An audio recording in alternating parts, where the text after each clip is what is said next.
Satpol PP Kota Palembang bersama dengan TNI dan Polri melakukan penertiban dengan cara pembongkaran sedikitnya 9 bangunan kios yang dianggap menyalahi aturan Perda Kota Palembang di kawasan Pasar Kenten Sako. Camat Sako Amiruddin Sandi mengutarakan, pembongkaran ke-9 kios tersebut sesuai dengan instruksi Wali Kota Palembang dan Perda nomor 44 tahun 2000 tentang tertib bangunan serta Perwali nomor 12 tahun 2004.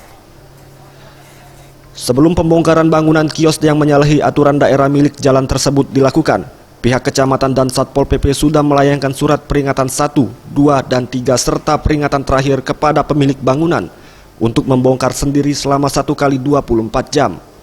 Namun pemilik bangunan tidak mengindahkan hal tersebut. Pembongkaran dilakukan dengan disaksikan langsung oleh keluarga pemilik kios.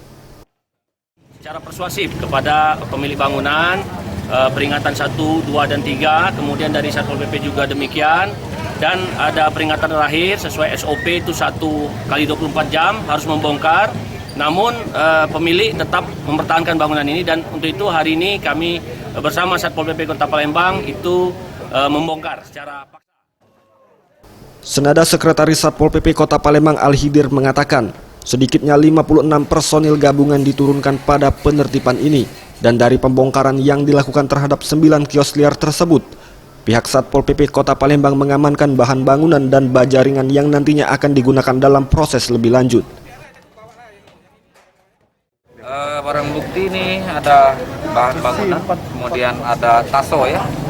Taso nanti kita ya. Berapa personil Pak yang diterjunkan Pak?